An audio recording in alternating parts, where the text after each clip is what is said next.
Om Namaste.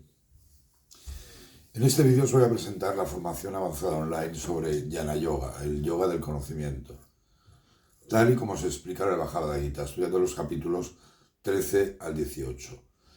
Trabajaremos con dos versiones del Gita, ambas traducidas por mí al español. El principal objetivo de esta formación es conocer los fundamentos y la importancia del Jnana Yoga, el yoga del conocimiento, el camino de la más elevada filosofía, el más difícil y para muchos la culminación de los otros tres caminos, el Karma Yoga, el Jnana Yoga y el Bhakti Yoga. Podríamos caracterizar este camino en dos frases: celebro para concebir, en palabras de Swami Vivekananda, y unidad en la diversidad. El todo es uno. Os leo el verso número 30 del capítulo 18. Cuando el Jnani Yogi ve la diversidad de los seres basada en la unidad y en toda la extensión que emana de ellos, entonces alcanza a Brahman. Reflexionar sobre este verso es muy potente y precioso. Os leo una larga reflexión de Swami Vivekananda que define perfectamente la complejidad de este camino. El Jnana Yogi tiene que pasar por la más dura de todas las renuncias, ya que tiene que darse cuenta desde el principio de que toda esta naturaleza de aspecto sólido, todo lo que vemos, es una ilusión, maya. Tiene que entender que todo lo que es cualquier tipo de manifestación de poder en la naturaleza pertenece al alma y no a la naturaleza. El Jnana Yoga es grandioso, es alta filosofía, y casi todo ser humano piensa, curiosamente, que seguramente puede hacer todo lo que le exige la filosofía. Pero es realmente muy difícil vivir verdaderamente la vida de la filosofía. El camino del conocimiento parece ofrecer justificación a lo que hace el hombre malo, tanto como ofrece incentivos a lo que hace el hombre bueno. Y este es el gran peligro del Jnana Yoga. Contemplar al ser único en todos los seres es jnana, sabiduría. Cuando el Jnani Yogi alcanza la sabiduría, está dotado de devoción y se dedica a una actividad desinteresada. Fijaros que en este último párrafo hemos visto el Bhakti y el Jnana, el yoga de la meditación. Esta formación online es de 3 meses de duración y se compone de 9 asignaturas. En la primera es la introducción al Jnana Yoga y al Vedanta por Swami Vivekananda. Este ensayo, que también lo he traducido al español, es vital para poder entender los siguientes capítulos del Gita. Swamichi analiza temas tan profundos como el origen de las religiones, el materialismo, por qué debemos hacer el bien, las bases del Vedanta, la búsqueda de Atman, el concepto de Maya, la filosofía monoteísta del Vedanta, Dios está en nuestro interior, la filosofía Advaita, la unidad, la diversidad, la verdadera religión no está ni en los libros ni en los templos, o la realización de Dios, que al final es el objetivo del Gita. Os leo la reflexión de Vivekananda. El conocimiento espiritual, el jnana, es el único que puede destruir nuestras miserias para siempre. Cualquier otro conocimiento solo satisface las necesidades temporalmente. La segunda asignatura es el estudio del capítulo 13 del yoga del campo y del conocedor del campo. Este capítulo es importante, es muy importante en el Gita, y mucha gente no le da la importancia que se merece. Vamos a encontrar temas como la distinción entre el cuerpo es Kshetra, y acordaros que la segunda palabra del Gita, el primer verso del capítulo 1, es el campo del deber, el Dharma Kshetra. Es decir, explica la distinción entre el cuerpo, Kshetra, no ser, y Atman, que es el ser. Nos define el perfil del Jnani Yogi, cuál es realmente el verdadero conocimiento, o la diferencia entre Prakriti, la naturaleza, y Purusha, espíritu.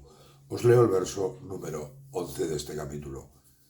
La liberación del orgullo y de la arrogancia, la no violencia, ahimsa, el perdón, la rectitud, la firmeza, la moderación, la inquebrantable devoción hacia mí por el yoga. Todo esto es conocimiento, jnana. Lo contrario es ignorancia, avidya. En la tercera asignatura nos centraremos en el estudio del capítulo 14, el yoga de la diferenciación de las tres gunas. Este capítulo también es fundamental y se explica la naturaleza y características de las tres gunas, sattva, rajas y tamas, sus efectos en el hombre, y encontraremos también la definición tan importante de Sat, Chit, Ananda. Y por último, podremos definir el perfil del Gunatita o el Jiva Mukta. Os leo el verso 25.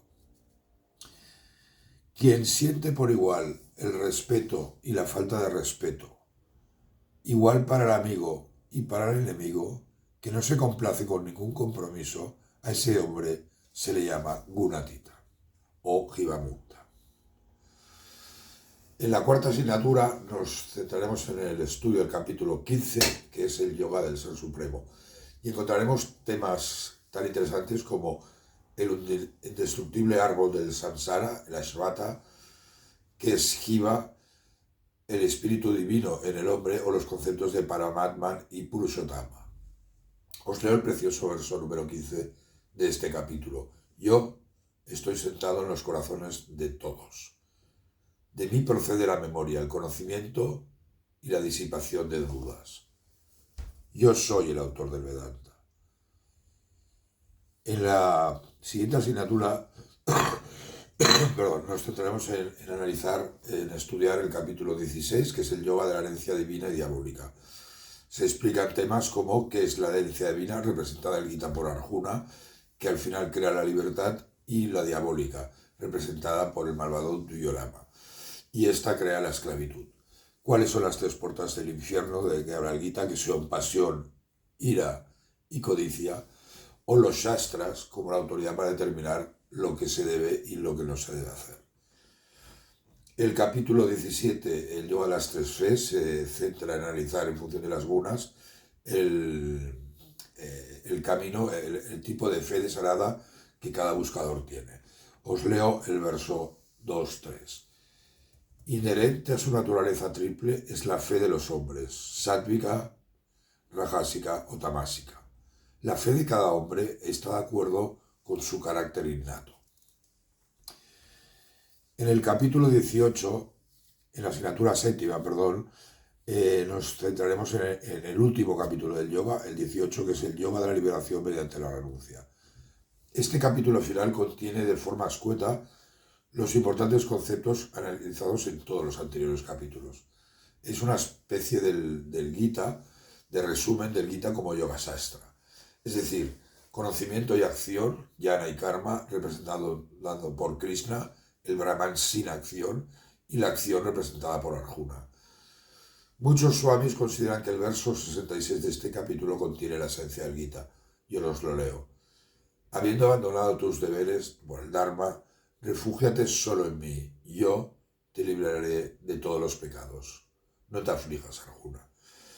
Swami Sivananda consideraba, sin embargo, que el verso 55 contiene la esencia del Gita, y donde además podemos ver todos los caminos del yoga. Os leo. Solamente viene hacia mí quien hace mi trabajo, quien me ha convertido en su meta, quien es mi devoto y quien ha renunciado al apego, quien no tiene maldad hacia nadie. Y esta es una de las más grandes aportaciones del Bhagavad Gita. El conocimiento, el jnana, nos permitirá meditar a través del jnana yoga o del raja yoga para poder ejecutar nuestros deberes sin esperar los frutos de la acción, karma yoga, y adorando al Señor a través del Bhakti Yoga obtendremos su gracia y realizaremos el eterno, es decir, la liberación. En el verso 63, me encanta a mí, Krishna nos da la mayor lección de Karma Yoga de la historia, y os leo. Así yo te he expuesto el más misterioso de todos los conocimientos, Arjuna. Medita totalmente sobre ello y luego actúa como quieras. Os leo las palabras de Sanjaya, las preciosas palabras finalizando el Gita. Así escuché este maravilloso y conmovedor diálogo entre Vasudeva y Partha, Arjuna, la gran alma. Fue por la gracia de Vyasa, recordaros que es el compilador del Gita, que escuché este supremo y misterioso yoga expuesto por los labios del maestro del yoga, el mismísimo Krishna. Donde sea que esté Krishna, el maestro del yoga, y donde sea que esté Partha, el arquero, allí pueden estar seguros de que hay fortuna, victoria, prosperidad y rectitud eterna. En la asignatura número 8, ya iremos acabando esta formación, es el Jnana Yoga, unidad en la diversidad, escrita por Swami Vivekananda y traducida al español por mí. Este ensayo nos permitirá profundizar aún mucho más en el Jnana Yoga. Y la última asignatura es el estudio final del Mahabharata, es decir, qué pasa después del Gita. Y recordar que todos los caminos son válidos. En palabras de Sri Ramakrishna Paramahansa, el conocimiento puro y el amor puro son una y la misma cosa. Ambos conducen a los aspirantes a la misma meta, pero el camino del amor es mucho más fácil. Y os leo también una reflexión sobre el jnana de Swami Vidyaprakashananda. Algunos piensan que el Jnana Yoga es superior al Karma Yoga. En el Gita el Señor puso fin a todas estas tontas nociones al enfatizar la importancia de cada tipo de yoga y de acuerdo con las tendencias naturales del buscador. El Karma Yoga es necesario para purificar el corazón y a través de tal pureza el hombre alcanza la autorrealización, que es el fruto de jnana. Tampoco hay una diferencia esencial entre jnana y bhakti. Esta formación está disponible en español o inglés, como queráis, y los slokas además también están disponibles en hindi. Es importante señalar que es una formación avanzada. Es necesario tener una comprensión inicial del Gita. Si no la tuvieses, te recomiendo la formación básica que ofrecemos. Ya os he comentado que el estudio está basado en dos versiones diferentes del Gita, ambas traducidas por mí al español, y que son el Gita de acuerdo a Gandhi, con comentarios de Desai y Swami Sivananda, y el Gita Manankandam de Swami Vidyaprakashananda, cuya característica es que los versos están en esos tres idiomas que he comentado, y aparte casi cada uno de todos los slokas de los 18 capítulos, todos los capítulos del Gita, tienen un amplísimo comentario que nos permitirá profundizar mucho el mensaje de cada verso. Y además incluimos los ensayos sobre Jnana Yoga de Swami Vivekananda.